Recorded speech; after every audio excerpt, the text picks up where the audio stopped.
Mucha paz de Cristo, mis amados hermanos. Damos gracias a Dios porque nuevamente estamos transmitiendo por la gracia y misericordia de Dios a través de este medio la palabra de Dios. Mientras que muchas enseñanzas de error se difunden por los medios, es importante que la palabra de Dios, la palabra de verdad, también sea difundida por todos los medios posibles. Agradecemos la atención a todos nuestros oyentes, a nuestros amigos, a nuestros hermanos. Y vamos a iniciar un tema que en parte ha sido algo polémico acerca de que si el matrimonio es válido por el civil o por la iglesia. O también pudiéramos decir, se necesita una ceremonia religiosa o una ceremonia cristiana para hacer válido el matrimonio. Es importante que analicemos esto, ya que muchos practican una ceremonia religiosa supuestamente para declarar marido y mujer a una pareja y darle validez al matrimonio delante de Dios y delante de los hombres. Pero vamos a ver qué dice la Biblia acerca de eso. Vamos a considerar la primera escritura o una de las escrituras en el Antiguo Testamento donde se habla de casarse. Levítico capítulo 22. Levítico capítulo 22. Es importante también recalcar esta parte donde empieza a formalizarse el matrimonio, ya que en el Antiguo Testamento, antes de la ley, tenemos algunas uniones, algunos matrimonios que algunos se han atrevido a decir que como no hubo nada oficial, no hubo nada civil, que ese es un matrimonio y que hoy en día también alguien se puede unir a una mujer sin necesidad del matrimonio, lo cual vamos a ver conforme a la palabra que es algo totalmente equivocado, totalmente errado. Bien, la primera escritura que encontramos que habla del casamiento, Levítico capítulo 22, versículo 12, dice en el nombre del Señor Jesús: empero la hija del sacerdote cuando se casare, ahí está, cuando se casare con varón extraño, ella no comerá de la ofrenda de las cosas sagradas. Se habla de que se casaba. Bien, Deuteronomio capítulo 24, parte de los libros de la ley, se vuelve a mencionar el casamiento o el casarse de la siguiente manera. Deuteronomio 24, versículo 1 dice en el nombre del Señor Jesús: cuando alguno tomare mujer y se casare con ella, si no le agradare por haber hallado en ella alguna cosa torpe, le escribirá carta de repudio y se le entregará en su mano y despidirála de su casa, o la despedirá de su casa. Aquí nuevamente vuelve a mencionar el casamiento, si se casare con ella, si alguno tomare mujer y se casare con ella. Bien, también vemos que específicamente se habla del matrimonio en Josué capítulo 23. Josué capítulo 23, versículo 11 y 12 dice en el nombre del Señor Jesús: por tanto, cuidad mucho por vuestras almas, que améis al Señor vuestro Dios, porque si os apartareis y os allegareis a lo que resta de aquestas gentes que han quedado con vosotros, y si concertareis con ellas matrimonios, y entrareis a ellas, y ellas a vosotros, y luego ya dice lo que pasaría: sabed que el Señor vuestro Dios no echará más estas gentes delante de vosotros, antes os serán por lazo y por tropiezo y por azote para vuestros costados y por espina para vuestros ojos, hasta tanto que perezcáis de aquesta buena tierra que el Señor vuestro Dios os ha dado. Esta escritura habla específicamente de matrimonios si concertareis o acordareis con ellas matrimonios y entrareis a ellas. Matrimonios. Bien, el matrimonio existe entonces formalizado, legalizado, por decirlo así, desde que se dio la ley. Pero ¿qué diremos antes de que se diera la ley? Bueno, Dios mismo es el primero en instituir el primer matrimonio.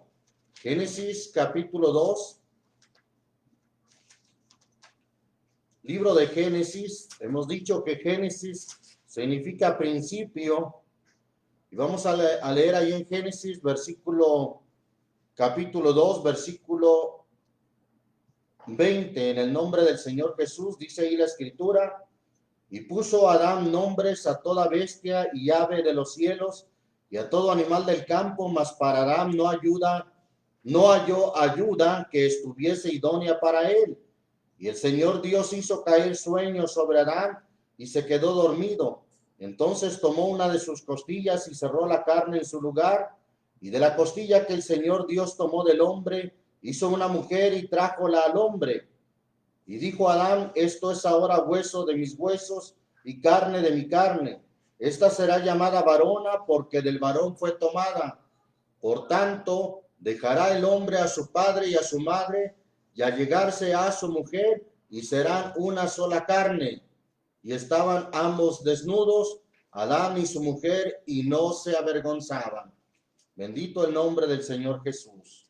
Bien, ahí vemos la institución del matrimonio, sí, directamente por Dios. Aún no había una ley civil, no había un magistrado o no había jueces, por supuesto que no, sino que Dios mismo es el que instituye este primer matrimonio y marca algunas cosas importantes. Cómo la mujer sale del hombre depende del hombre. Alguien ha dicho en forma de simbólica que Dios no tomó a la mujer de los pies para que el hombre la pisotee, tampoco la tomó de la cabeza para que la mujer tome el dominio, sino que la tomó muy cerca de su corazón, de una de las costillas.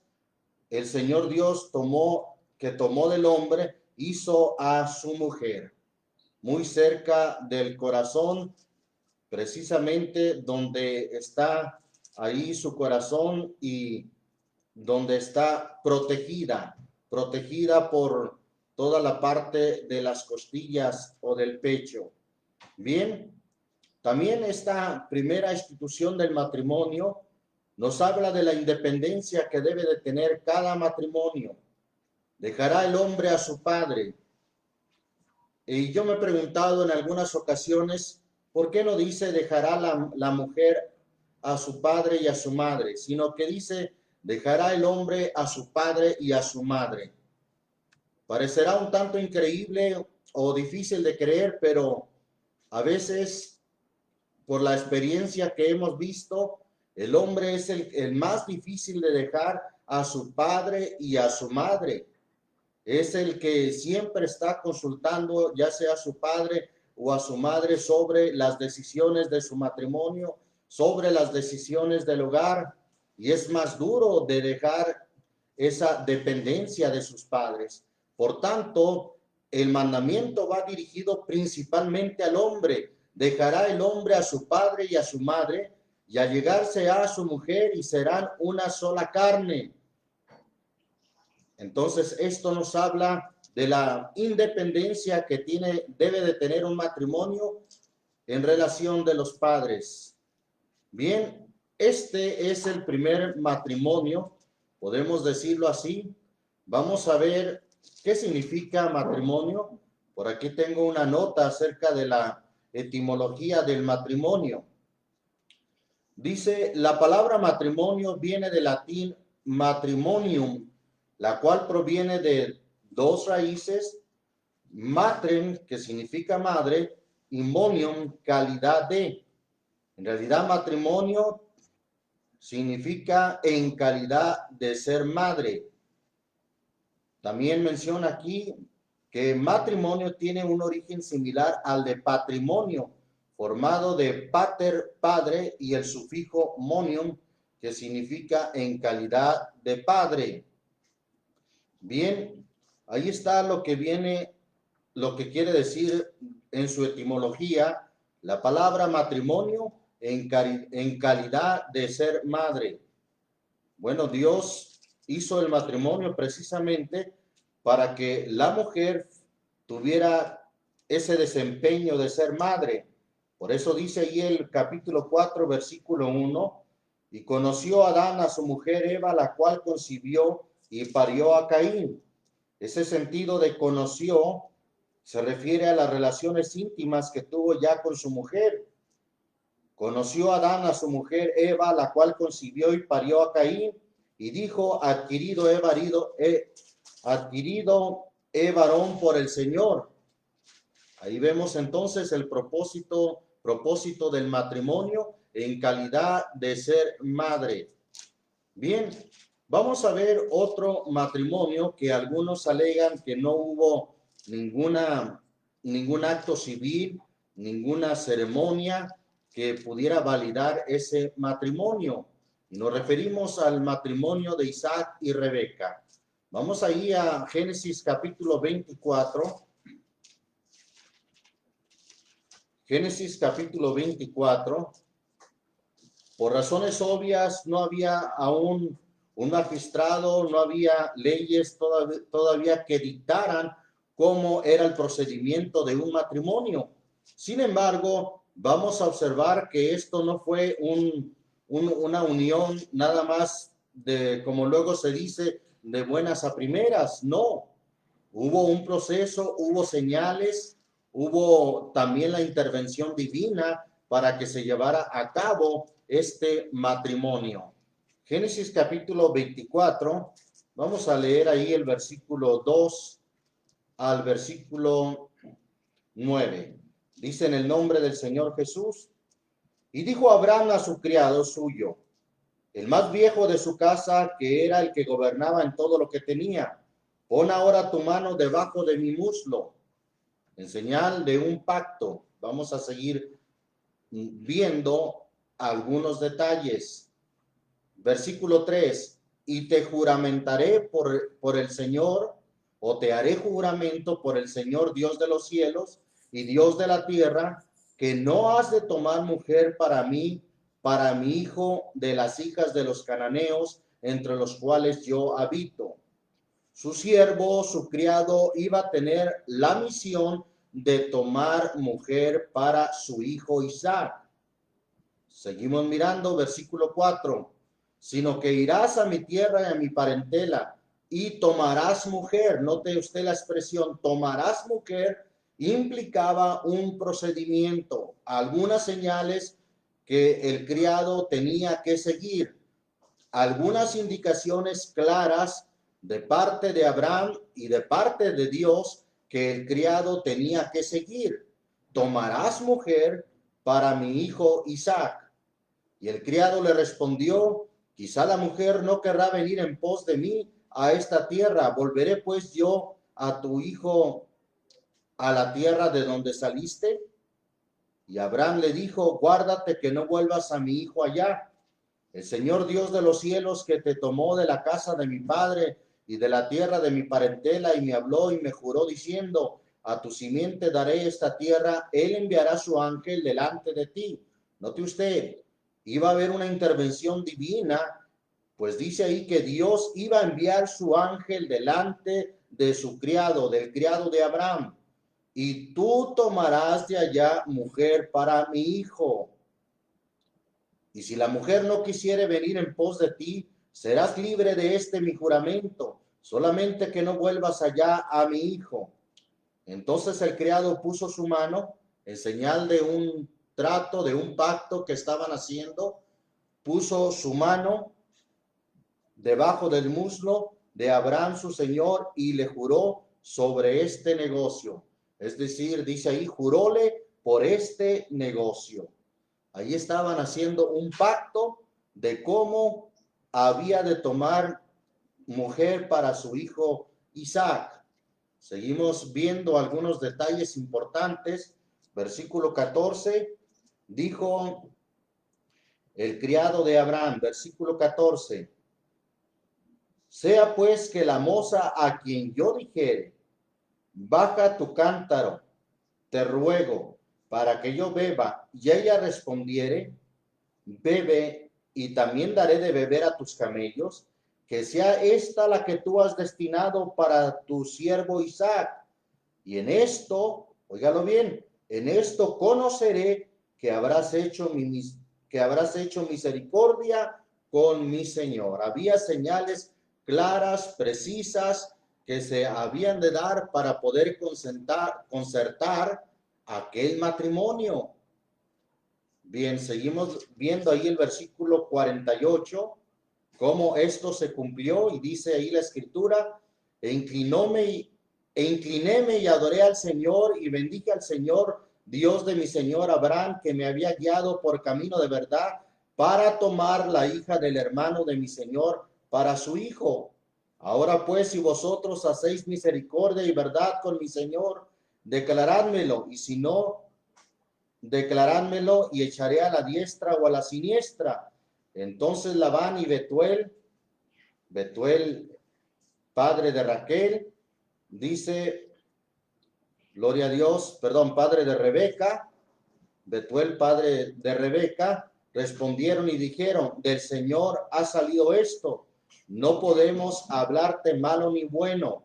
Como el padre de Rebeca y reconoció, y también Labán, su hermano, reconocieron esto, del Señor ha salido esto. No fue un simple deseo, no fue un deseo, es más, de Isaac y de Rebeca, sino que aún el padre y el hermano de Rebeca reconocieron, del Señor ha salido esto. Versículo 51. He aquí Rebeca delante de ti, tómala y vete y sea mujer del hijo de tu Señor, como lo ha dicho el Señor. Fíjense bien, como lo ha dicho el Señor, así como lo estableció el Señor con las señales que habían de darse, así es como sería esposa o mujer de Isaac. Dice además, al finalizar el versículo 66, versículos 67 y 67, cuando ya el criado de Abraham llevó a Rebeca, a Isaac, dice, entonces el criado contó a Isaac todo lo que había hecho e introdújola Isaac a la tienda de su madre Sara. Bien, ahí está una coma. No dice para qué la introdujo a la tienda de su madre Sara. Sin duda fue parte de ese proceso de darla a conocer, de que la conocieran sus padres. Y luego ya dice, y tomó a Rebeca por mujer y amóla y consolóse Isaac después de la muerte de su madre.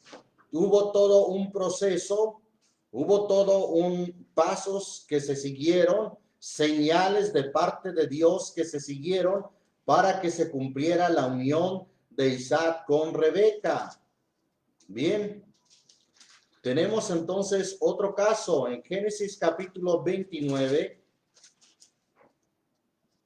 Génesis capítulo 29, vamos a leer ahí el versículo 17, 16 en adelante. Ahora hablando de la unión, o podemos decirlo también del matrimonio de Jacobo y Raquel. Dice el versículo 16, y Labán tenía dos hijas, el nombre de la mayor era Lea y el nombre de la menor Raquel. Y los ojos de Lea eran tiernos, pero Raquel era de lindo semblante y de hermoso parecer. Y Jacob amó a Raquel y dijo, yo te serviré 7 años por Raquel, tu hija menor. Ahí está como hubo un pacto, un acuerdo, algo que concertaron, más que un documento escrito. Aquí hubo un acuerdo de un servicio que Jacob había de hacer para que Raquel llegara a ser su mujer o su esposa. Repito, estas relaciones no fue de que un simple deseo de Jacob y de Raquel, no, sino que hubo señales, hubo pasos a seguir que se siguieron, quizás no en papel, no en un documento, pero sí en un acuerdo y en un servicio que Jacob hizo, en este caso, por 7 años y después por otros 7 años. Pero vamos a ver qué pasó, versículo 19. Y Labán respondió, mejor es que se te dé a ti que la dé a otro hombre. Estate conmigo. Así sirvió Jacob por Raquel 7 años, y pareciéronle como pocos días porque la amaba.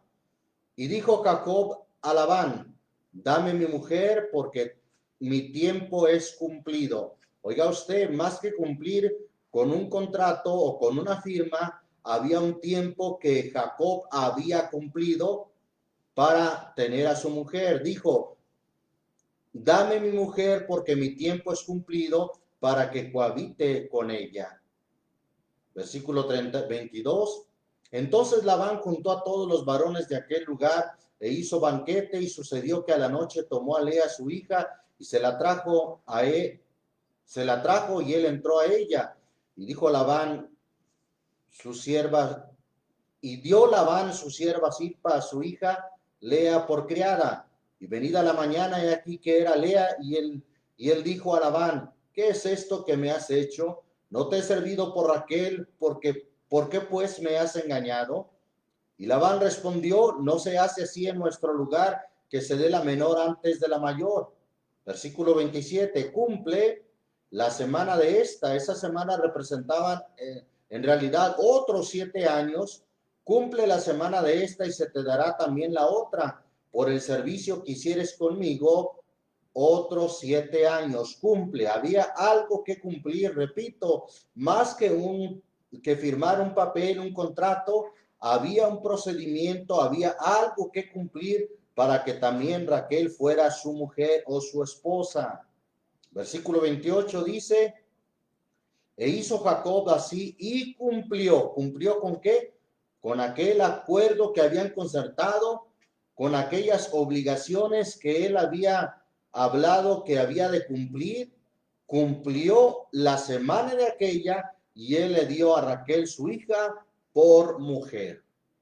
Entonces es un engaño de aquellos que dicen que no existía matrimonio y que hoy en día en realidad el matrimonio tampoco existe y quieren validar cualquier unión libre sin el matrimonio, sin el contrato de matrimonio, haciendo alusión a estos casos que ellos no estuvieron ante un magistrado, ante un juez, no hubo un documento que legalizara su matrimonio. Pero ya vimos que en lugar de eso sí hubo un acuerdo, sí hubo pasos a seguir, sí hubo algo en lo que cumplieron. Repito, esto no fue un mero deseo de Isaac, un mero deseo de Jacob o un mero deseo de Rebeca o de Raquel, sino que fueron estos hombres cumplieron a cabalidad ciertas reglas, cierto acuerdo para llegar a tener, en este caso, Jacob a Raquel como su esposa y en el caso de Isaac, llegar a tener a Rebeca como su esposa. Bien, posteriormente en la ley se regula este hecho, se regulan muchas cosas, pero vamos a ver este caso en especial, el acuerdo o leyes sobre no tomar mujer juntamente con su hermana. Levítico capítulo 18. De hecho, tuvieron la experiencia de que eso trajo muchas consecuencias, celos, riñas entre las hermanas. Y ya cuando se da la ley, se da específicamente el mandamiento en Levítico 18, versículo 18. No tomarás mujer juntamente con su hermana para hacerla su rival, descubriendo su desnudez delante de ella en su vida. Ahí está el mandamiento, ahí está la ley, que no deberían de tomar mujer juntamente con su hermana. Bendito el nombre del Señor Jesús. Bien, luego, posteriormente vemos un matrimonio donde hubo un antecedente o vemos un proceso civil que se cumplió para llevar a cabo tal matrimonio. Y vamos a verlo allí en el libro de Ruth. El libro de Ruth, después de Jueces está el libro de Ruth, y vamos a ver un matrimonio precisamente entre Ruth y Boaz. Boaz con doble O. Vamos allí al capítulo 4 del libro de Ruth, versículo 1 en adelante. Dice ahí: en el nombre del Señor Jesús. Y Boaz subió a la puerta y sentóse allí. ¿Por qué hace referencia a esa puerta? Allí, sin perder esta escritura, vea que esa puerta es donde se trataban ciertos asuntos de los ciudadanos de la ciudad, del pueblo, ciertos asuntos civiles. Sin perder esta escritura, quiero que veamos como referencia ahí en Josué capítulo 20, versículo 2 al 4, dice: en el nombre del Señor Jesús, habla a los hijos de Israel diciendo: señalaos las ciudades de refugio de las cuales yo os hablé por Moisés, para que se acoja allí el homicida que matare a alguno por hierro y no a sabiendas, que o sean por acogimiento del cercano del muerto. Y el que se acogiere a alguna de aquellas ciudades presentaráse a la puerta de la ciudad y dirá sus causas, oyéndolo ¿quién? Los ancianos de aquella ciudad, y ellos le recibirán consigo dentro de la ciudad y le darán lugar que habite con ellos. Note usted que era un lugar donde se reunían para algún asunto civil, la puerta de la ciudad, donde estaban también los ancianos de aquella ciudad. Los ancianos de la ciudad no eran sacerdotes, no era un grupo religioso, sino era un grupo civil que hacía la función de jueces, precisamente. Y vamos a verlo con más escrituras. Volvemos ahí a Ruth capítulo 4. Seguimos leyendo entonces, versículo 1. Y Boaz subió a la puerta y sentóse allí. He aquí pasaba aquel pariente del cual había Boaz hablado, y díjole: fulano, ven acá y siéntate. Y él vino y sentóse. Entonces él tomó 10 varones ¿de quién? De los ancianos de la ciudad. Y dijo: sentaos aquí. Y ellos se sentaron. Luego dijo al pariente: Noemí, que ha vuelto del campo de Moab, vende una parte de las tierras que tuvo nuestro hermano Elimelech. Y yo decidí hacértelo saber y decirte que la tomes delante de los que están aquí sentados y delante de los ancianos de mi pueblo. Si hubieres de redimir, redime, y si no quisieres redimir, decláramelo para que yo lo sepa, porque no hay otro que redima sino tú, y yo después de ti. Y él respondió: yo redimiré. Entonces replicó Boaz: el mismo día que tomares las tierras de mano de Noemí, has de tomar también a Ruth Moabita, mujer del difunto, para que suscites el nombre del muerto sobre su posesión. Y respondió el pariente: no puedo redimir por mi parte, porque echaría a perder mi heredad. Redime tú usando de mi derecho, porque yo no podré redimir. Había ya de largo tiempo esta costumbre en Israel en la redención o contrato. Ahí se habla de un contrato que para la confirmación de cualquier negocio, el uno se quitaba el zapato y lo daba a su compañero, y este era el testimonio en Israel. Entonces el pariente dijo a Boaz: tómalo tú, y descalzó su zapato. Y Boaz dijo a los ancianos: ¿a cuáles ancianos? A los ancianos de la ciudad y a todo el pueblo: vosotros sois hoy testigos de que tomo todas las cosas que fueron de Elimelech y todo lo que fue de Chelión y de Mahalón de mano de Noemí, y que también tomo por mi mujer a Ruth Moabita, mujer de Mahalón, para suscitar el nombre del difunto sobre su heredad, para que el nombre del muerto no se borre de entre sus hermanos y de la puerta de su lugar. Vosotros sois hoy testigos. Este fue un acto totalmente civil, un matrimonio totalmente civil. No lo hizo un sacerdote, no lo hizo un levita, no lo llevó a cabo un profeta, sino que fue un acto totalmente civil delante de los varones, los ancianos de la ciudad. Los ancianos de la ciudad que fungían como jueces. Vamos a ver algunas referencias de cómo fungían como jueces desde Éxodo capítulo 18, cuando la carga ya era mucha para Moisés. Mire lo que se le aconsejó a Moisés por su suegro Jetro. Capítulo 18, versículo 21 en adelante, dice: en el nombre del Señor Jesús. Además, inquiere tú de entre todo el pueblo, varones de virtud, temerosos de Dios, varones de verdad, que aborrezcan la avaricia, y constituirás a estos sobre ellos caporales, sobre 1000, sobre 100, sobre 50 y sobre 10. Los cuales, ¿qué harían? Juzgarán al pueblo en todo tiempo, y será que todo negocio grave lo traerán a ti. Y ellos, ¿qué harían? Juzgarán todo negocio pequeño. Alivia así la carga de sobre ti, llevarla han ellos contigo. Si esto hicieres y Dios te lo demandare, tú podrás persistir, y todo este pueblo se irá también en paz a su lugar. Y oyó Moisés la voz de su suegro e hizo todo lo que dijo. Y escogió Moisés varones de virtud de todo Israel, y púsolos por cabeza sobre el pueblo, caporales sobre 1000, sobre 100, sobre 50 y sobre 10. Versículo 26 dice: y juzgaban al pueblo en todo tiempo. El negocio arduo traíanlo a Moisés, y ellos juzgaban todo negocio pequeño. Estos hombres actuaban como jueces en asuntos civiles del pueblo de Israel.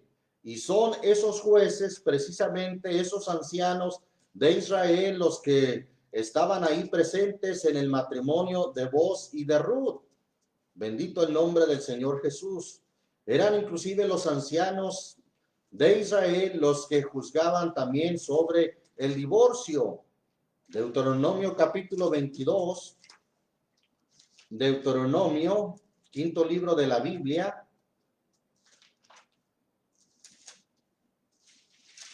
Deuteronomio significa segunda ley. Capítulo 22, versículo 13.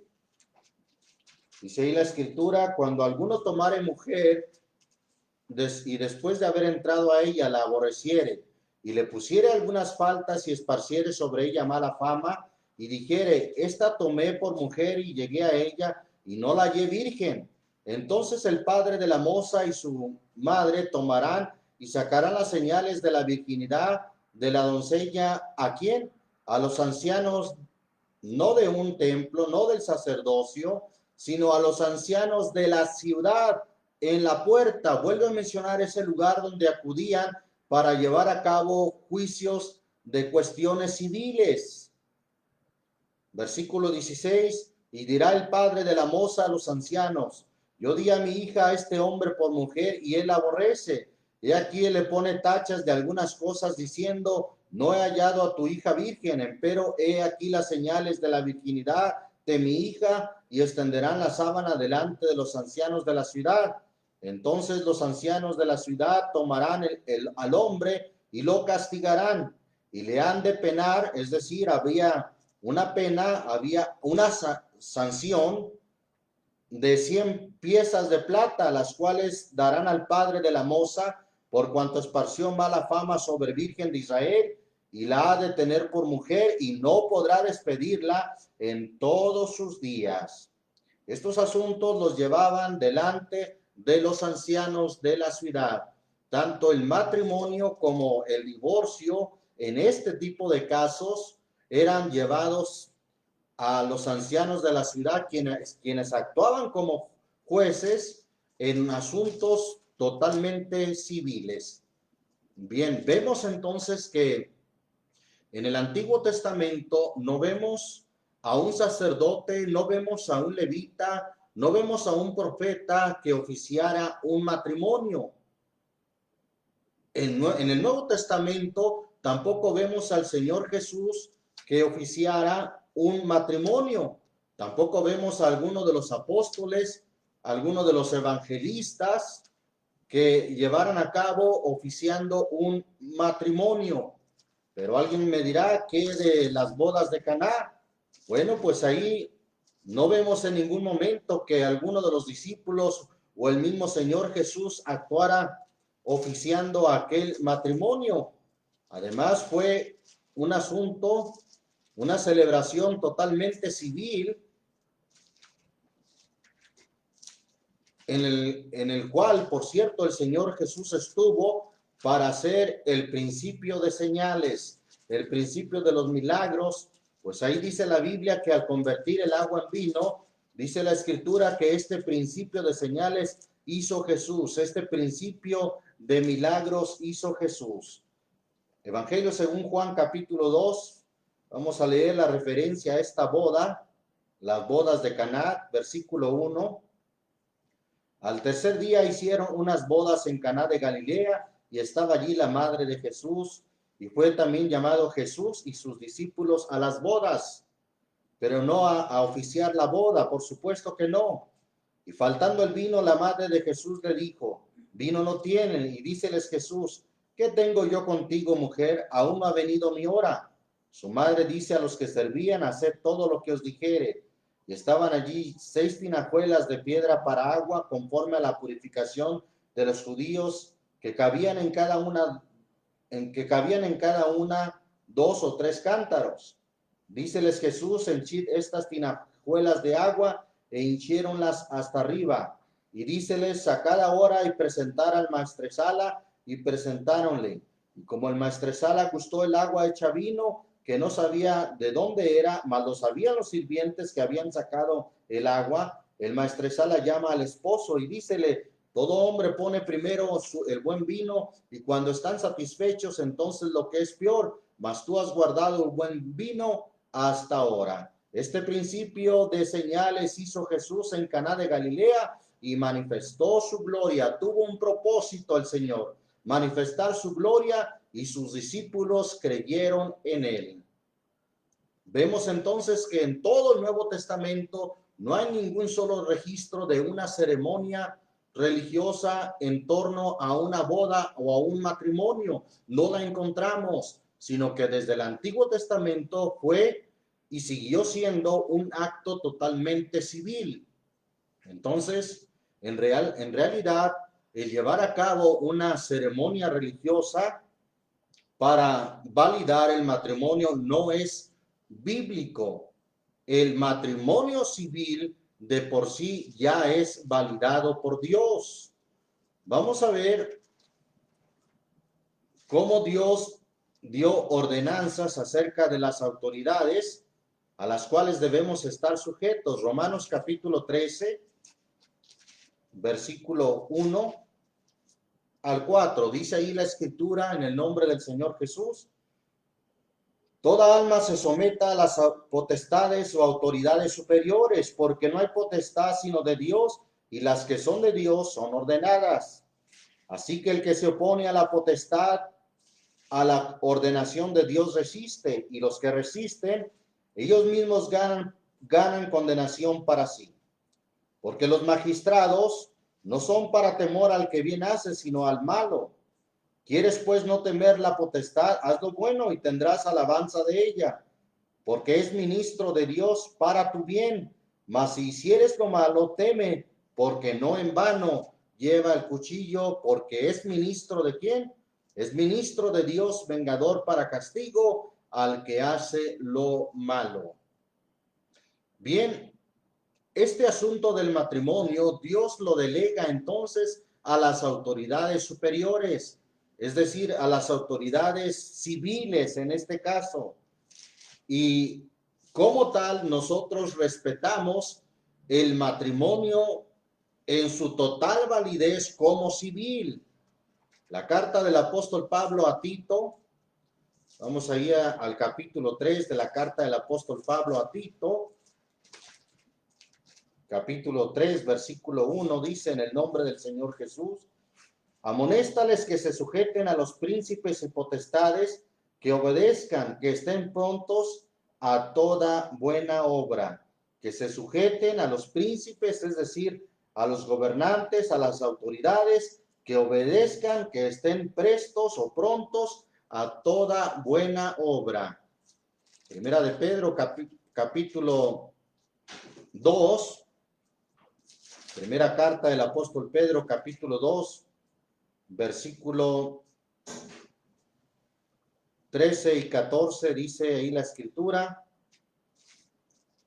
sed pues sujetos a toda ordenación humana, por respeto a Dios, ya sea al rey como a superior, ya a los gobernadores como de él enviados, para venganza de los malhechores y para loor de los que hacen bien. Sed sujetos entonces, ya sea al rey o al gobierno como a superior, ya sea a los gobernadores como de él enviados. Debemos de estar sujetos, y una de las leyes que rigen civilmente y que ellos han puesto es precisamente el matrimonio civil. Entonces, por eso es que en la Biblia no encontramos ninguna ceremonia religiosa, ya sea por un apóstol, ya sea por algún evangelista, ya sea por un pastor, ni en el Antiguo Testamento tampoco encontramos ninguna ceremonia religiosa en el templo o en el tabernáculo oficiada por un sacerdote, por un profeta o por un levita, sino que lo que vemos fue un asunto totalmente civil. Hoy en día debe de ser también un asunto totalmente civil, no religioso. Entonces, además, si alguien se atreve a declarar marido y mujer en una ceremonia religiosa, como luego se usa tradicionalmente, decir los declaro marido y mujer, en realidad legalmente estás haciendo una usurpación de derechos, porque está tomando un derecho que no le corresponde a él, sino a un juez. Por lo menos en las leyes de nuestro país, aquí en México, esa potestad o esa función le corresponde solamente a un juez y no a un ministro de culto. Por eso no encontramos ninguna ceremonia religiosa, y lo que vemos hoy en día no son más que tradiciones de los hombres, pero no tienen ningún fundamento bíblico.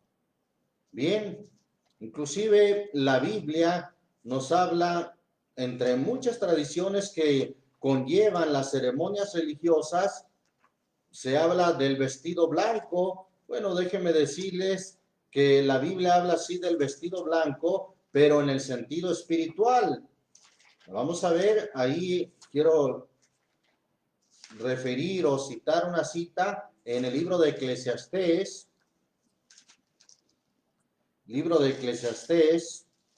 capítulo 9, versículo 8. Dice ahí la escritura: en todo tiempo sean blancos tus vestidos.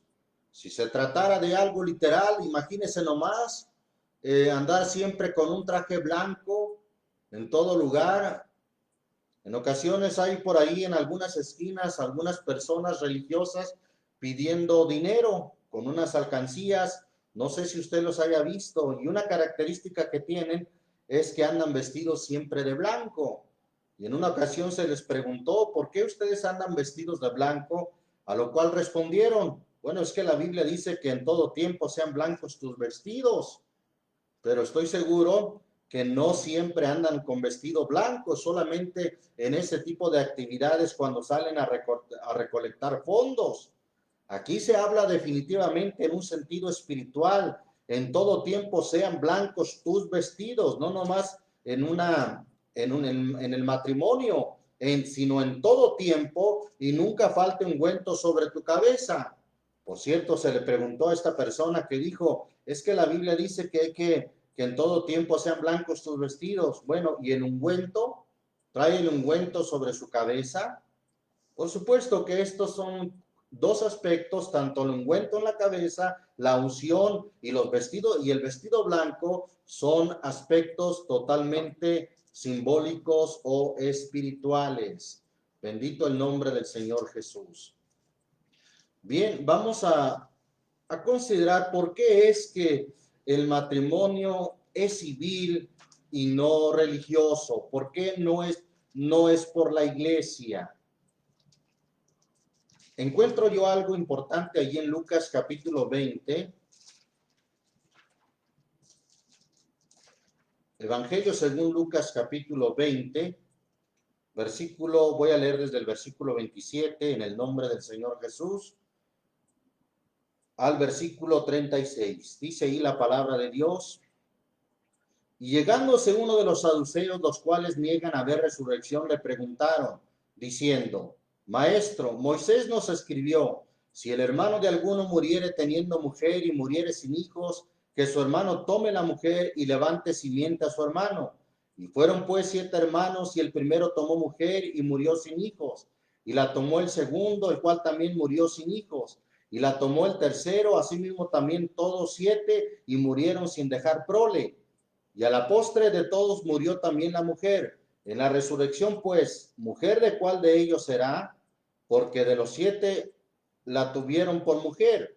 Entonces respondiendo Jesús les dijo: los hijos de este siglo se casan y son dados en casamiento, mas los que fueren tenidos por dignos de aquel siglo o del siglo venidero y de la resurrección de los muertos, ni se casan ni son dados en casamiento. ¿Por qué? Note bien la razón. 2 cosas importantes del por qué menciona el versículo 36. Porque no pueden ya más morir. Esa es una primera razón. Allá no hay matrimonios porque ya no hay necesidad de que se reproduzcan, ya no hay necesidad de que se multipliquen. Allá son eternos o seremos eternos, y por eso lo da como una razón por lo cual allá no hay matrimonios, allá ya no pueden más morir. Quiere decir que en este mundo sí hay matrimonios porque aquí somos mortales, morimos, y para poder prevalecer la humanidad o para que pudiera seguir a continuar la humanidad era necesario el matrimonio y que se reprodujeran o que tuvieran hijos para que se pudiera prevalecer la especie o la humanidad de los hombres. Bien, entonces dice ahí la escritura como una razón: allá no hay casamientos porque allá no pueden ya más morir. Y luego otra razón dice: porque son iguales a los ángeles. Los ángeles no tienen sexo, no hay mujeres, no hay hombres, son iguales a los ángeles y son hijos de Dios cuando son hijos de la resurrección. Esto me hace entender o nos hace entender que el matrimonio es totalmente terrenal, es para esta vida solamente, donde morimos y somos mortales. Y por tal razón, Dios establece el matrimonio dentro de las leyes terrenales como un asunto netamente civil. No así, por ejemplo, el bautismo que trasciende a la vida eterna. No así el bautismo para lavar nuestros pecados, porque trasciende, vamos, de vida eterna o trasciende a la vida eterna. Pero el matrimonio solamente es para esta vida y por tanto está regulado por las leyes civiles. Es lo que vemos entonces desde el Antiguo Testamento, el matrimonio válido en su totalidad por las leyes civiles. Además, no es un asunto, no es una ceremonia religiosa. Alguien dirá: bueno, ¿y usted qué hace entonces cuando alguien se casa? Primero, no lo hacemos en un lugar de reunión, lo que alguien llama templo. Lo hacemos en un lugar público, que es en la mayoría de los casos, bueno, es un lugar donde el juez acude para hacer su función civil, y nosotros tenemos la oportunidad de dar el consejo de la palabra de Dios en relación al matrimonio, pero no para validar el matrimonio, no para declarar marido y mujer, no, nosotros no tenemos autoridad ni derecho de casar a nadie. Nosotros solamente estamos para apacentar la grey, para apacentar también a los matrimonios, dándoles el consejo que la palabra de Dios tiene para ellos, ya que en la Biblia encontramos el consejo ya sea para el padre, para la madre, para el esposo, para la esposa. Encontramos el consejo de Dios perfecto que aplica para todos, sea ciudadano, sea padre, sea esposo. Aquí encontramos el consejo de Dios. Bien, también nos reunimos para dar gracias por aquel acontecimiento, pero repito, nunca para casarlos, nunca para declararlos marido y mujer.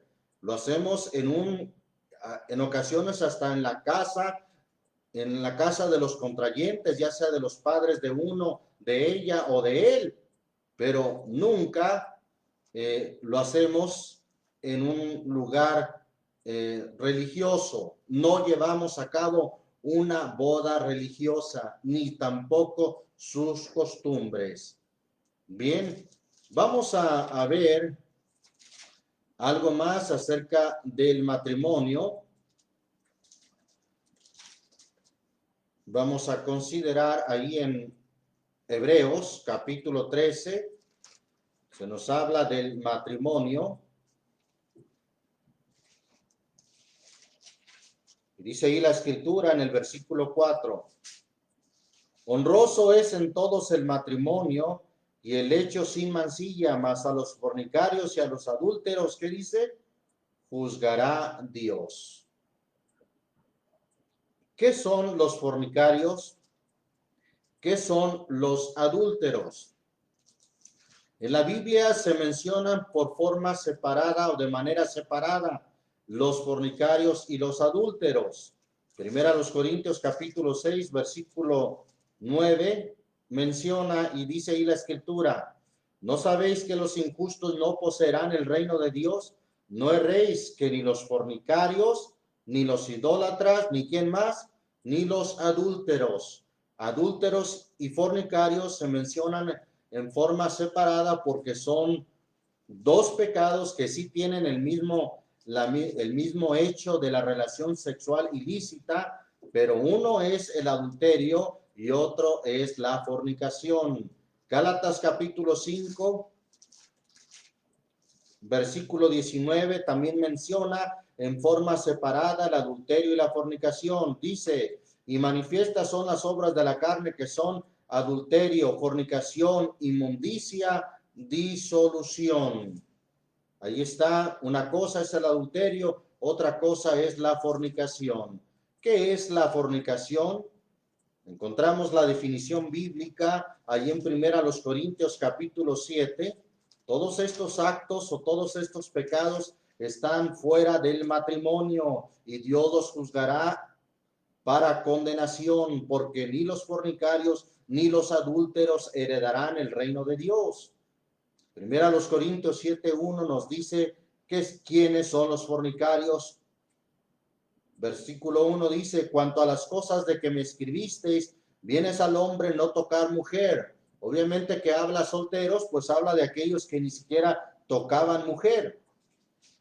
Versículo 2: mas a causa de las fornicaciones, es decir, porque no haya ese pecado de fornicación, mejor, dice ahí, cada uno tenga su mujer y cada una tenga su marido.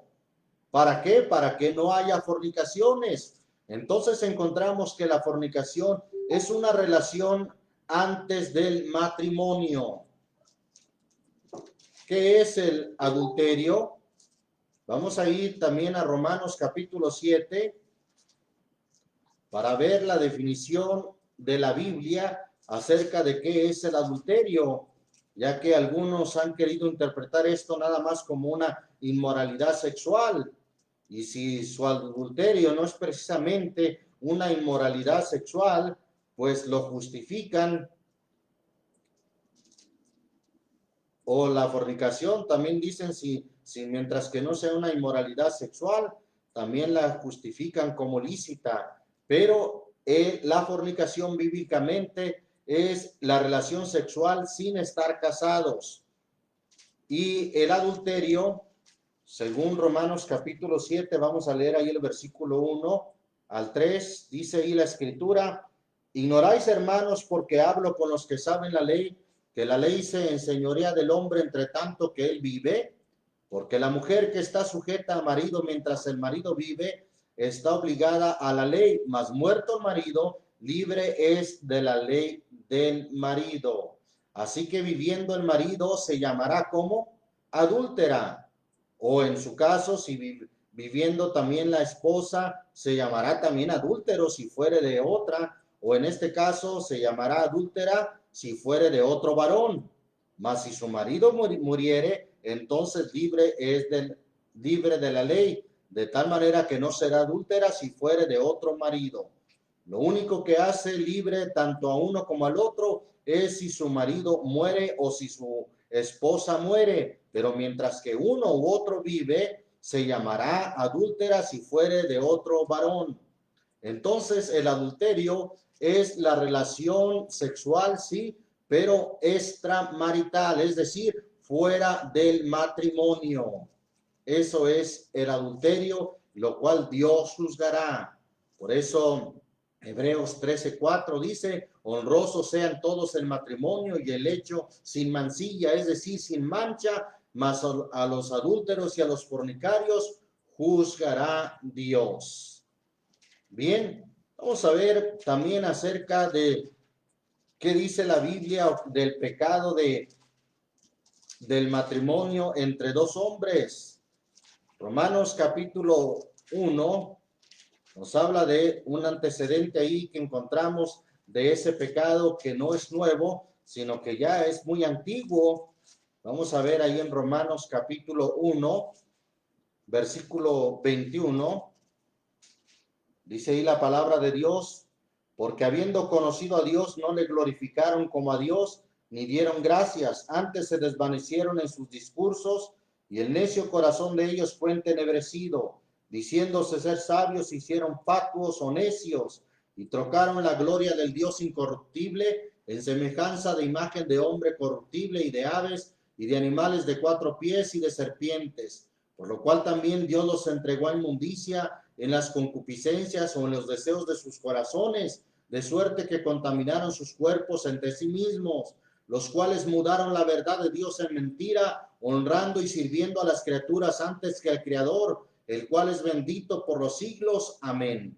Por tanto, Dios los entregó a efectos vergonzosos, pues aún sus mujeres mudaron el natural uso en el uso que es contra naturaleza, y del mismo modo también los hombres, dejando el uso natural de las mujeres, se encendieron en sus deseos los unos con los otros, cometiendo cosas nefandas, hombres con hombres, y recibiendo en sí mismo la recompensa que convino a su extravío.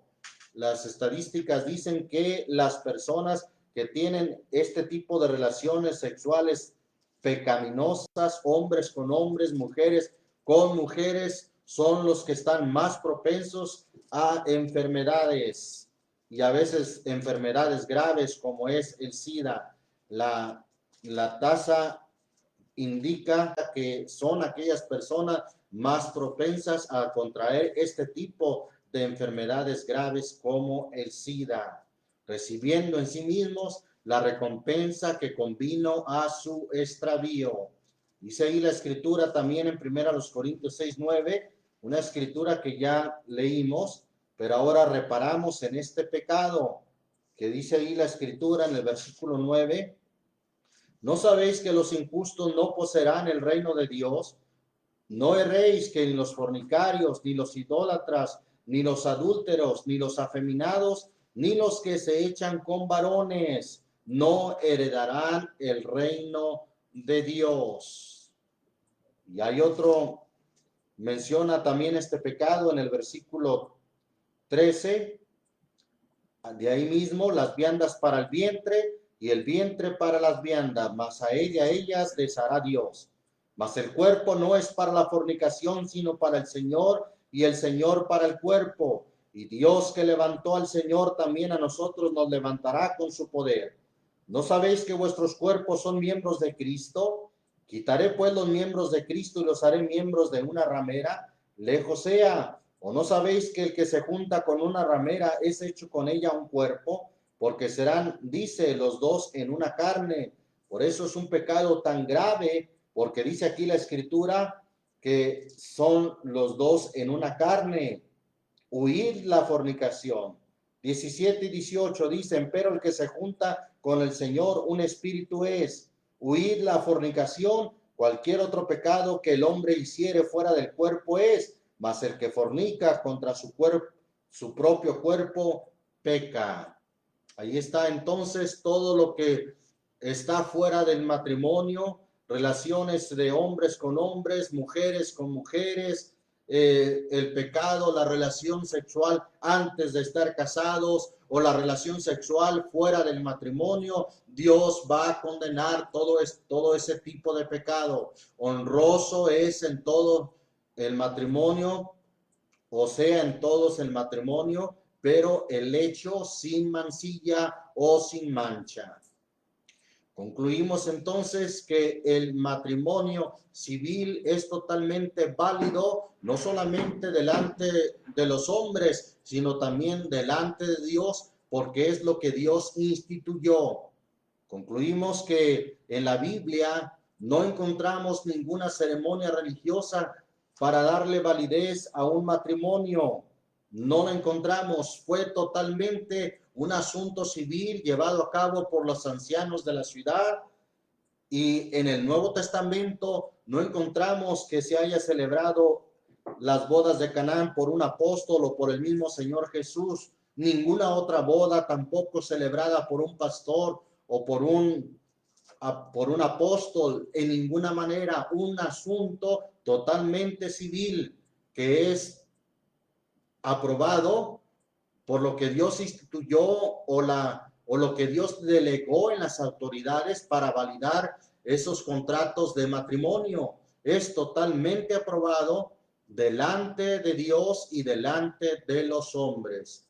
Oramos en el nombre del Señor Jesús, dando gracias a nuestro Padre Celestial. Señor Jesucristo, te adoramos y te bendecimos. Te damos muchas gracias por tu palabra, que es la verdad. Ayúdanos, Señor, a vivir apegados a tu palabra.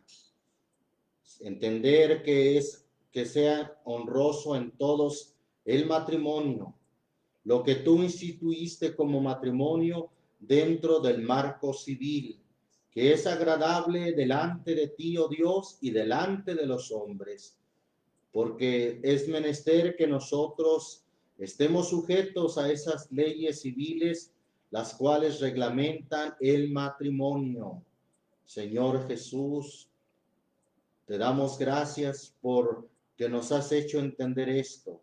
Y aquellos que están viviendo en fornicación sin estar casados, pues también les sea un llamado para que puedan ponerse a cuentas contigo y poder formalizar su vida marital en matrimonio, llevando a cabo lo que tú instituiste en las leyes civiles, lo que tú dejaste a cargo en las autoridades civiles para poder darle validez al matrimonio, el matrimonio que solamente es por esta vida y por eso tiene solamente relación con las autoridades terrenales. Señor Jesús, te pedimos que esta palabra sea un llamamiento también a aquellos que tal vez han estado titubeando con deseos fuera del matrimonio. Ayúdanos y ayúdalos a todos para que amen a su mujer, Señor Jesús, y que la mujer también esté sujeta a su marido, como dice tu palabra.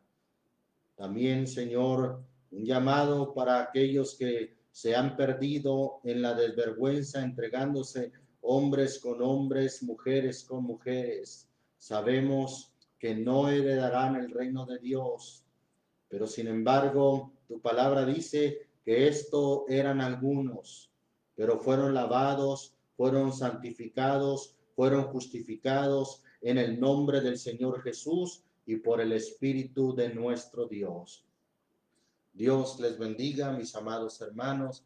Dios les guarde y así somos despedidos en el nombre de Jesucristo.